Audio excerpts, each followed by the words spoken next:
नमस्कार दोस्तों, आज हम बात करेंगे सेल्फ मोटिवेशन के बारे में। क्या होता है सेल्फ मोटिवेशन? सेल्फ मोटिवेशन होता है हमारे खुद के अंदर ही मौजूद बहुत सारे सकारात्मक विचारों से बनी एक ऊर्जा जो हमें ताकत देती है आगे बढ़ने में और हमारे लक्ष्य को प्राप्त करने में।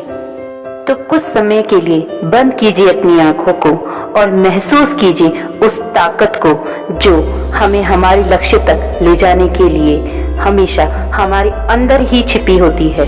अपने आप को मोटिवेट करने के लिए हम हमेशा बाहरी स्रोतों का सहारा लेते हैं।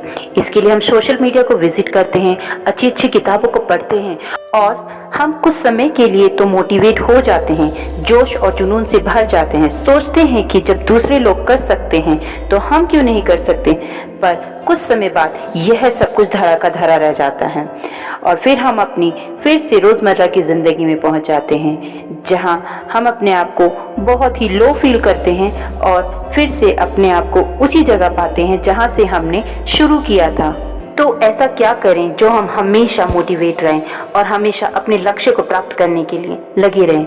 उसके लिए हमें सबसे ज़्यादा ज़रूरत होती है इंस्पिरेशन की। इंस्पिरेशन जो हमें कभी भी कहीं भी किसी से भी मिल सकती है। क्या होता है inspiration? Inspiration is nothing, it is a desire to grow in your life. Inspiration के सिर्फ दो ही स्रोत होते हैं, ज़रूरत या फिर डर। या तो हमें किसी चीज़ को पाने की बहुत ज़्यादा इच्छा है या फिर हमें किसी चीज़ को खोने का बहुत ज़्यादा डर है। तो आइए समझते हैं एक उदाहरण से। एक भूखा आदमी जिसे बहुत ज़ोरों से भूख लगी है, अब उसकी सिर्फ ज़रूरत है तो अपनी भूख को कैसे ख़त्म करे, कैसे शांत करे। इसके लिए वो अपने आप को अंदर से मोटिवेट करेगा कि क्या किया जाए जिससे कि मेरी भूख शांत हो जाए। पहला स्रोत ज़रूरत, जहाँ उस भूखे आदमी को सिर्फ ज़रूरत है तो अपनी भूख को शांत करने के लिए अब वो कैसे भी अपनी भूख को शांत करने के लिए अपने आप को अंदर से मोटिवेट करेगा और हमेशा हमेशा कोशिश करेगा कि वह कुछ करे जिससे उसको उस कंडीशन में दोबारा ना पहुंचना पड़े। दूसरा स्रोत जो कि माना जाता है डर। मान लीजिए एक विद्यार्थी है, उसे अच्छा पढ़ना है क्योंकि उसे डर है कि अगर वो अच्छे से पढ़ाई नहीं करेगा तो वो इस बार अपने एग्जाम्स में फेल भी हो सकता है और शायद उसके साथ के सभी विद्यार्थी आगे बढ़ जाएं। तो इसीलिए उसके अंदर एक डर होता है फेल होने का और आगे ना बढ़ पाने का। तो दीजिए अपनी ज़िंदगी को एक लक्ष्य, अब चाहे वो आपकी ज़रूरतों से पैदा हुआ हो या आपके अंदर कोई डर हो, होना चाहिए तो सिर्फ एक लक्ष्य जिसे पाने के लिए आप हमेशा आपको अंदर से मोटिवेट करते रहें और हमेशा अपने आप को आगे बढ़ने के लिए प्रेरित करते रहें। पॉइंट नंबर 2, खुद को पहचानो, रिकॉग्नाइज योर सेल्फ।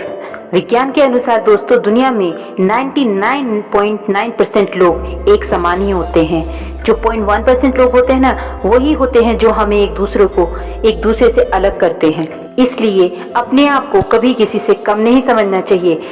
भगवान ने हम सबको किसी न किसी कला से नवाजा है या फिर कोई ना कोई प्रतिभा जरूर दी है। तो केंद्रित करें अपना ध्यान और ढूंढे उस प्रतिभा को या उस कला को जिस पर आप काम करेंगे और सफलता आपके कदम चूमेगी। ज़रूरत है तो बस अपने आप को बेहतर तरीके से पहचानने की, अपना इंटरेस्ट जानने की, अपनी कला जानने की, प्रतिभा जानने की या अपना पैशन जानने की।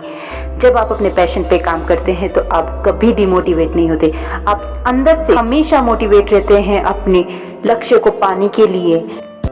Point number 3, self improvement. हमेशा नई चीज़ों को सीखते रहिए और अपने आप को निखारते रहिए, अपनी कला को निखारते रहिए। कहा भी जाता है जिसने सीखना छोड़ दिया उसने जीना छोड़ दिया। इसका मतलब है कि हमेशा हमें कुछ ना कुछ नया सीखते रहना है, अपने आप को प्रोडक्टिव बनाते रहना है। नई चीज़ें सीखने से पता है दोस्तों क्या होता है? होता यह है कि आप हमेशा अपने पैशन की तरफ ध्यान रखते हैं, सोचते रहते हैं कि मैं ऐसा क्या करूं जो मैं अपने लक्ष्य को पा सकूं या अपने काम को बेहतर कर सकूं। जिसके लिए आप अपने आप को बिजी तो रखेंगे ही, लेकिन अपने काम में इम्प्रूवमेंट होते हुए देखकर आपका कॉन्फिडेंस जो होता है वो बहुत ही ज़्यादा बढ़ जाता है। जब वह बढ़ता है तो आप अपने आप को हमेशा बेहतर महसूस करते हैं और यही बेहतर महसूस करना ही हमेशा आपको मोटिवेटेड रखेगा। 4th point, be positive and always be with the positive people. इसका मतलब यह है कि दोस्तों हमेशा सकारात्मक रहे और सकारात्मक लोगों के ही आसपास रहे। आजकल का समाज नकारात्मकता से इतना भर चुका है कि वो आप में कोई भी पॉजिटिविटी ढूंढ ही नहीं सकता। तो ऐसे में हमें ज़रूरत होती है अपने आसपास हमेशा पॉजिटिविटी को ढूंढने की और ऐसे लोगों को ढूंढने की जो हमेशा अपनी ज़िंदगी में हर प्रोस्पेक्टिव को लेके पॉजिटिव हों, क्योंकि यही वो लोग होंगे जो आपको आपकी अंदर छुपी हुई कलाओं, प्रतिभाओं और पैशन से आपको अवगत कराएंगे और हमेशा आपको मोटिवेट करेंगे और आपको सकारात्मक ऊर्जा से भरते रहेंगे। 5th पॉइंट, सोचना बंद कीजिए और अपने लक्ष्य को पाने के लिए अपना पहला कदम बढ़ाएं।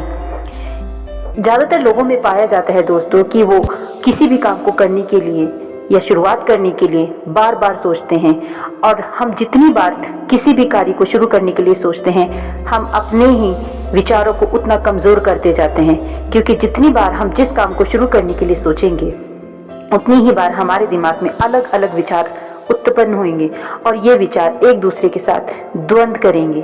तो इससे क्या होगा, हमारी मोटिवेशन पावर जो होगी वो कम हो जाएगी। तो ज़्यादा सोचना नहीं है और शुरू करना है उन कामों को करना जिन कामों को करने से हमें आनंद मिलता है और हम हमेशा मोटिवेटेड फील करते हैं। 6th point, small steps big achievement, छोटे छोटे कदम और बड़े फायदे।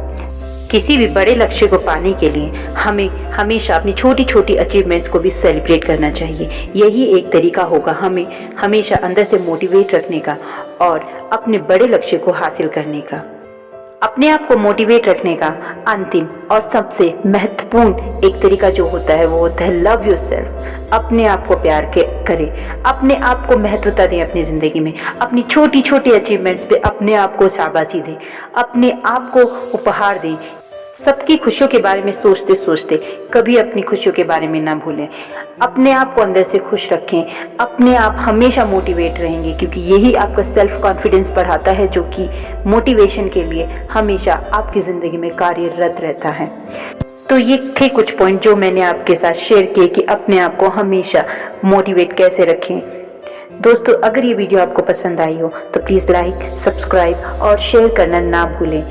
Thank you so much.